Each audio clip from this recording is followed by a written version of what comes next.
Welcome, everybody. This is the podcast. Here I'm with my co-host Noah.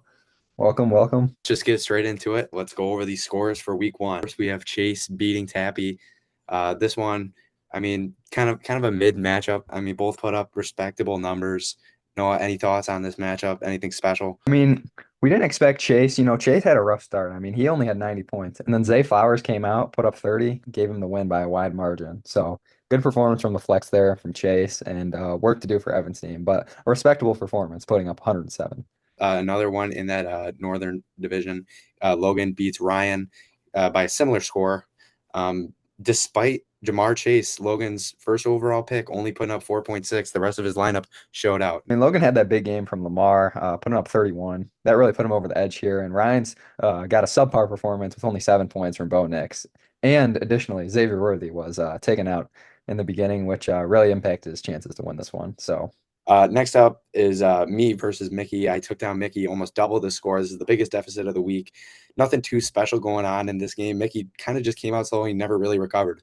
slow start with AJ Brown, leading score for Mickey, James Conner with only 14.4. Just a rough performance all around, and it's tough to go up against a team that's got 40 at quarterback and 20 and 20 at running back and flex. So good one for Colin there. And then in an unbelievable last second matchup, Noah comes all the way back after a brutal coaching blunder by Donovan. He starts the Ravens defense against the Bills, which is not a very good idea. You do not want to bet against this Bills team. They put up a -6. He loses by what, 1 point? If he doesn't even play defense, he wins this week. I thought I was out of it. More than I can count. I had a 1% chance twice. 4 minutes left to go in Sunday Night Football. It was over. 20 minutes left to go in Monday Night Football. It was over. But somehow my team pulled through. So hopefully we can continue. Donovan was at 99% chance to win multiple times in this game, and he still found a way to lose. That is a tough way to go out. And then to wrap it all up, we have the highest scoring game of the week. You have Carson beating Lem. This one was close all the way till Monday night. They both had players going Monday night. We never really knew. Towards the end, we kind of thought Carson was going to win. Lem made a last second effort. This was a close game. Yeah, great battle here for the top teams. We should expect to see both these teams in the top four of the playoff seeds when that time comes. Tough loss for Lem. He almost snuck it out with a stat correction there at the end, bringing him within two instead of five. So good performance from both teams. Team Lem shouldn't be too worried about this one. And I just want to shout out Lem's team. Puts up the third highest, which is crazy. The fact that he lost is just super unfortunate. I believe every single player on his team, other than his defense, scored double-digit points. And if that is the case all season, Lem is going to be a force to be reckoned with. Let's go into the best division. We have the North. We have Logan, Tappy, Chase, Ryan. The East, we have Zach, Noah, Donovan, and Joe. And then in the West, you have Carson, Alex, myself, and Mickey. In my opinion, I think my division, the West, is the best. You have the three highest scoring teams from week one. And although Mickey, who was the lowest scoring team in the division, or in the whole league, actually, I think he's got a better team than what the points show. He had some disappointing performances from his top guys, but I think Mickey actually is way better than his total. I think it's despite Mickey, it's the West clearly. It might be the two top three. It might be the top three teams in the league besides him. So it's honestly okay to have the one kind of fluff team in there. The coaches poll totally agrees with us. I believe there's only one vote for the North, I believe. But yeah, every other vote was for the West. Let's go into the worst division. In my opinion, sorry, Noah, it's the East. You have Zach, Noah, Donovan, and Joe. None of those four really were one of the top dogs this week. They all either had bad performances or kind of average mid performances. Right now, you have to give it to our division. Four of the lowest point totals from our team. So right now, we're the worst. I think the North does have potential to undertake us as being the worst division at some point, but we'll have to wait and see on that one. Yeah, the North is kind of that middle feeder right now. Some good guys, some bad guys, kind of average. We'll have to wait and see. Coach's poll agrees with us yet again. Worst division was by far the what do you guys the West or the East? Yeah, Yeah, yeah. East worst division as of now. For the worst team, there was three horses in this race. You had Zach, you had Mickey, and you had Joe. In my personal opinion, I think the worst team is Zach. He's new to fantasy, and I'm not really in love with his roster. He's got Saquon, who's a great player, but other than that, I just don't love this team from Zach. Kenneth Walker didn't look great. Charbonnet had a lot of snaps. This could be bad for Zach. No, who do you think is the worst team right now? Yeah, I agree with that. But I do think the worst team is Mickey. Zach had a rough start though. He could easily overtake Mickey just as soon as next week, especially if Charbonnet takes those snaps. But Mickey putting up an absolutely terrible performance. I mean, there's not much to say about that one. So for now, I got to give it to Mickey because he put up just such a low point total. I mean, Zach scored 22 more points than him, but Mickey's team does have potential. He got a little unlucky with AJ Brown only getting 1.8 there, and Alvin Kamara and James Conner are good backs. And but CJ Stroud, that is a question at quarterback. He's not a great fantasy quarterback, and the O-line problems in Houston don't help him out either. Most people agree with you. Most of these coaches agree. Like I said earlier, it's a three-horse race between Zach, Joseph, and Mickey. Mickey has, I believe, around 50% of the votes. Seems like most people are pretty down on the lowest scoring team of the week, which makes sense. Let's get into the first trade of the year. I myself am included in this trade. I traded away Ricky Pearsall in return for Rashee Rice, who's got that 6-game suspension. Noah, who do you think won the trade and why? So, I mean, the league is saying Don won the trade, but I have to disagree. Don traded for Pearsall, which led him to starting Pearsall. And originally, he was starting Keenan Allen. Pearsall put up 16.8. Keenan Allen put up 19.8. That's a win and a loss for Donovan right there. So I think he loses this trade. Like Noah said, 70% of the coaches here think that Donovan won the trade, and I see why. Rashee Rice, he is a guy who's unavailable for 6 weeks, and that is a long part of the season. My strategy was I feel like I had good receiver depth when Rashee comes back. I think he's going to be an elite receiver. He's going to be Mahomes' number one option. I think I'm willing to take the punishment of having him sit on my bench for 6 weeks. That's the type of move we see a championship level team make every year. Take a guy that's out, that's going to be out for a while, take that risk, knowing that they have the depth to survive until they come back. Let's go into the matchup of the week. And at the time, everybody thought it was going to be Nate versus Lem, and then they checked the score of Noah versus Donovan. They see Donovan starts the Ravens defense, who's putting up negative points in this game. All of a sudden, 99 to 1% chance becomes a very close game. And wow, what a finish. I personally have Noah versus Donovan as the craziest, best match of the week. I got to agree. I mean, I don't think it needs an explanation anymore. I think we all know what happened. Wall Carson and Lemon was a great game, and I think that's going to be an even better matchup when we see them play again. Now we have the matchup of the week. Noah, do you want to begin? I will begin. So, I mean, there are some good matchups like me versus Zach next week, a little division rivalry or Chase versus Logan, a little rivalry there, but I think you got to give it to Carson versus Colin. I mean, championship rematch of last year. Without that game finished, I mean, what a finish of that championship last year. We get to see them go at it again, both with good performances in week one. If they played this week, the margin would have been less than zero point 0.5 points. So hopefully we see another game like that. Yeah, I mean, Noah kind of said what I was going to say. I think me versus Nay is probably the best matchup for next week. The two highest scoring teams. And I mean, we're historic rivals here, man. We played 3 times. This is going to be the fourth in just these past 2 years. I mean, we've gone at it. I believe the series is, I have 2 wins. He has one, but it's always been close. Every single time it's been close. I expect nothing different. The coaches poll agrees with us, but they also have Donovan versus Joseph, uh, which makes sense. These two are IRL beefing. I mean, we've seen fights out of these guys. We've seen punches thrown at Gabe's. Not trying to get too controversial here, but I mean, if it goes like that, Joe's gonna have a good week. Um, but let's get into why we're all watching, why we're doing this in the first place. Let's go over the AP coaches ranking. Okay, we had all of you vote based off of who you think is the best to worst teams, and let's start off with number 12, the lowest rated team. If you were listening before, you probably know it's the lowest scoring team of the week, Mickey Laser. I like I said, I'm a Mickey advocate. I think he just had a bad week. I kind of disagree with this. I don't think he has the 12th worst roster or 12th best roster in the league. Noah, what do you think? Yeah, I agree with his position as for now. I think he has a lot of potential to move up though, but I think right now you do have to put him down there. But not everyone put him in last because he's got that 11.55. So some people were ranking him a little higher. Number 11, Joseph. Makes sense. He was the second lowest scoring of the week. This is personally where I have him. He took a tough loss against not a very good team in Zach. You cannot afford to lose games against bad teams. That's a bad loss. You got to pick up your team. You got to coach your team a little better than that. This is also where I personally had Joseph ranked. Just rough performance. I mean, not much to say.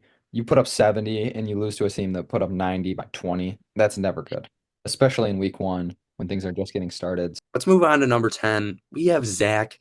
like I said before, this was a three-horse race for the worst team between Mickey, Joe, and Zach. I think Zach is the worst team in here. Like I said before, I think he's got the worst roster. Saquon Barkley is a great player. Other than that, man, I don't like this team from Zach. I think he got lucky. He played a bad team in Joe. Uh, he's new to fantasy. I don't know what kind of moves he's going to be able to make. I don't know how he's going to attack the waiver wires in the upcoming weeks. I don't know what trades he's going to be able to make. I don't see Zach going anywhere past 10. This is where I have Zach ranked. I mean, he won, so you got to give him that. But That's true. not a great performance. I mean, like Colin said, he has Saquon, not much past that. I think if anybody's going to face adversity, it better not be Zach because he's not going to be able to recover. The season's over. He's not going to be able to recover. Let's move on to number 9. I I don't know how I feel about this one. I had him a couple spots in my ranking, a couple spots higher. We have Evan Tappy, who is working with Gabe, from what I've heard through the grapevine. I don't hate it, but I mean his lineup. He's got some heavy hitters on that lineup.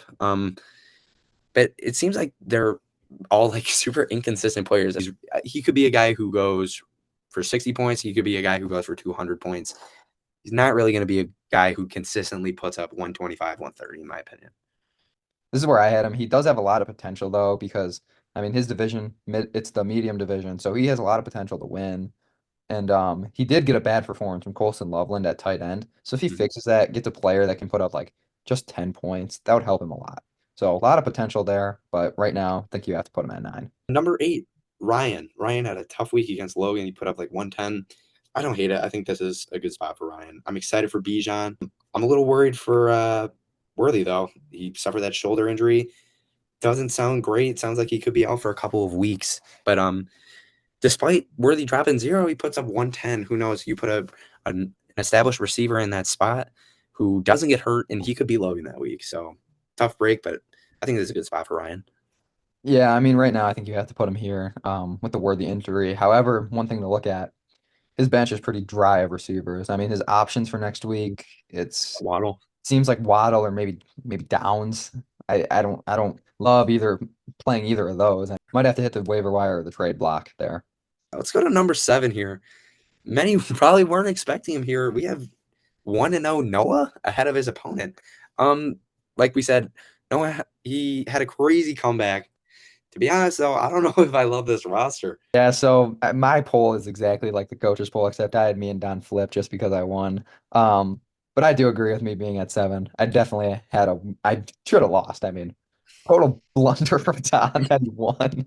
And I think right now I should be above Ryan and Evan just based on performance. But Speaking of Donovan, he's at number 6 here. You lost to Noah at number 7. You might be asking, why did some voters put him ahead of Noah? I personally put him ahead of Noah too, and I think he's got a better lineup than Noah. This was a tough loss for Donovan. He should have won. Like Noah said, he should have won, but he didn't. A total coaching blunder. He himself said this one's on the coach.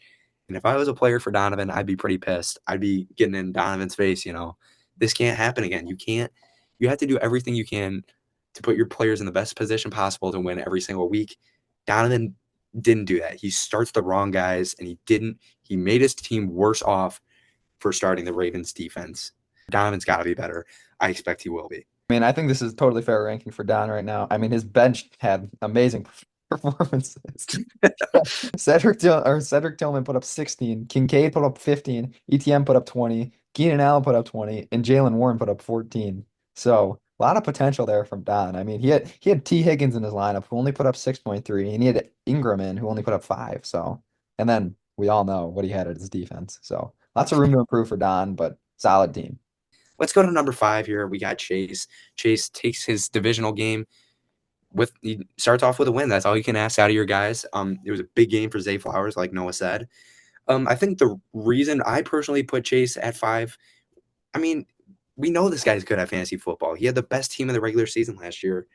I don't think things are going to change. It's at 5, totally fair ranking. I think one thing to watch though is before Zay Flowers. I mean, you can't take away the Zay Flowers performance. That's a good pick. That's a good player to have in your flex. But before Zay Flowers, he only had 90 points. So if he would have got a normal week from Zay Flowers, only getting like 10, 12, 15, he would have only been at 110 points. But very good team. I don't think he should be worried. He'll definitely be there at the end of the year. Move on to number 4. We have Logan. First, after that draft, I wasn't in love with this roster. I'm pretty low on Stephon Diggs. And I mean, Jacoby Myers, with all those trade rumors, he requested a trade. It seemed like Logan's receivers were going to have some problems. Well, it turns out the only receiver with any problems was his 1-1 pick, Ja'Marr Chase, putting up only 4.6. With that being said, he puts up 122 despite it. This was a very impressive showing from Logan, despite his best player putting up a dud. Now, I think Logan for the future, when it comes to trades, waivers, I think he's going to be good. He's got two minds working with him. You got to remember Connor's on his team. Connor was kind of helping me out last year against Logan. He made some trades happen. I have a lot of respect for Connor as a GM when it comes to trades. I think he's a pretty manipulative guy, a guy you want to stay away from. I personally don't really want to trade with Logan if Connor is right there. I also agree with the Connor and Logan working together part. I mean, I've already been cornered twice in student activities. They're trying to get me to trade away JSN, so you got to be careful there. But good performance from Logan. He got good performances out of Bowers and Jacoby Myers, but he did still put up only 122 points with a bad performance from his one. So he had a couple guys overperform, and he had Jamar severely underperform. So I think it'll average out. He'll be scoring around 120 to 130 to 110 week to week. So very good team there. I think he's the favorite in that division right now. Let's move on to the three-headed snake. I think it's the West Division. Yeah, the West is the best one. Okay. Lem. Let's start out with Lem at 3, third highest scoring. I personally put him above me at, I think he's the second best. I think he's got a great roster. He's got CeeDee Lamb, who could very well be the wide receiver 1 overall this week. Tough break. The fact that Lem is 0-1 right now is super unfortunate. Like, I will keep saying this. When you put up 140, you should not lose. Lem had a tough break, but that's what you get when you're playing division games in the best division.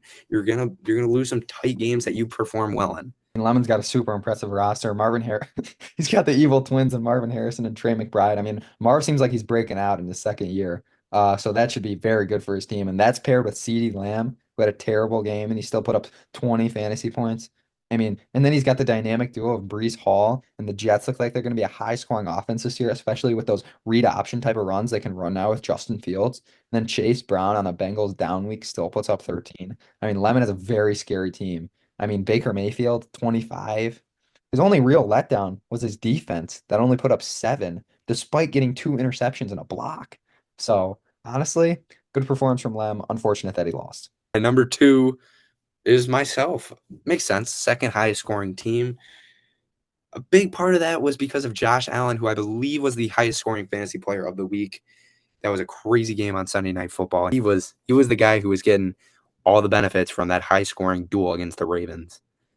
I'm not going to go too in depth with my team. I am a bit concerned. George Kittle just got put on IR. Drake London is questionable with a shoulder injury. And I got to play Carson next week, who, if you haven't guessed already, he's the number 1 guy. Noah, how do you feel about my team? Yeah, I mean, good performance from Collins, coming out doubling Mickey's score. That's how you start a season. That's how you set the tone. Um, Good performance all around, but the injuries are going to be tough moving forward, especially with CMC potentially. He seemed fine. He put up 23, good performance, but potentially going to have that calf injury reassurance. Josh Allen as his quarterback, that's always going to be a rock. He's going to put up 25 every week, guaranteed, maybe more. So that's exactly what he needs at quarterback. And then uh, what honestly was his worst positions? RJ Harvey and his defense. He could have easily put up in the 160s this week without RJ Harvey only getting yards. I mean, if he sneaks in the end zone, that's more. And then his defense only put up 1 point, shockingly. So we'll see if he makes a change there. But very good team. Will definitely be there in those semifinals to come at the end of the year.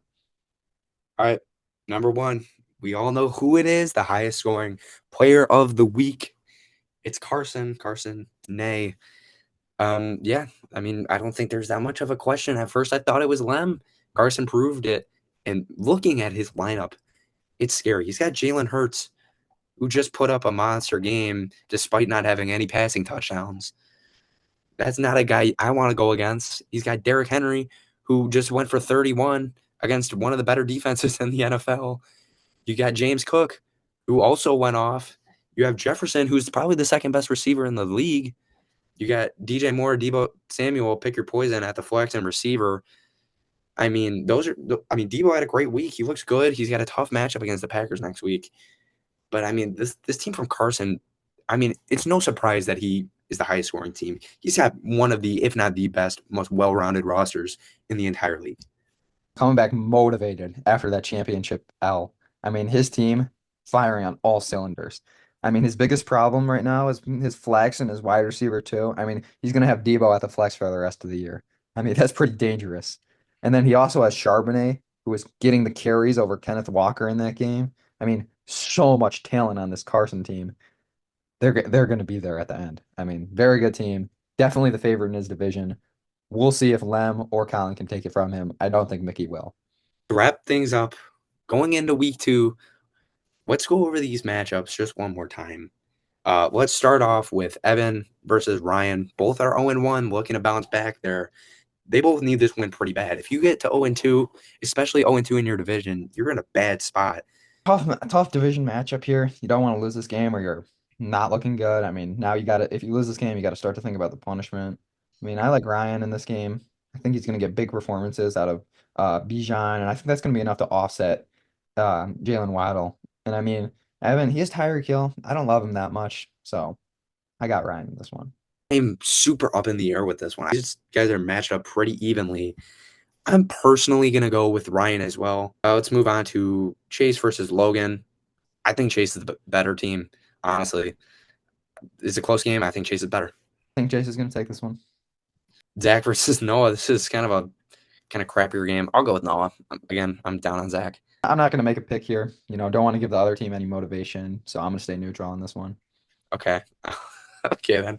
Joe versus Donovan. A lot of people think it's the game of the week. I got Donovan. Donovan by however many he wants, depending on which defense he decides to start. Lem versus Mickey. I think this is a huge prove it game for Mickey. He better win it. I think Lemon's going to win it. I think he's a better team. I'm gonna pick the upset. Mickey is gonna come and beat Lem. Lem is gonna start 0-2, and it's gonna be bad because he's gonna have like the most points in the league. Wouldn't want to be Lem's team in this scenario. And finally, the final game, me versus Carson. The, the majority thinks this is the game of the week here in week 2. I'm not going to stay neutral. I believe in my team. I think Carson's a great team. I'm not going to talk bad about him.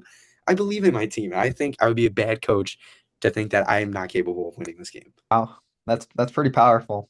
I gotta disagree though. I think we're gonna see a high scoring game, like 150s, maybe reminiscent of the championship last year. But I think Carson's team, they're motivated. Coming back, they had to sit a whole offseason listening to runner up, runner up, runner up. I think he's gonna come out, he's gonna take this one in a battle to start 2-0 and be number one overall next week. All right. Thank you all for listening to this long, long podcast. Thank listening to us yap. We're excited for week 2. We're gonna have a special guest. Aren't gonna announce who it is, but we have a good idea of who it might be. All right. Thank you guys. We'll be back next week.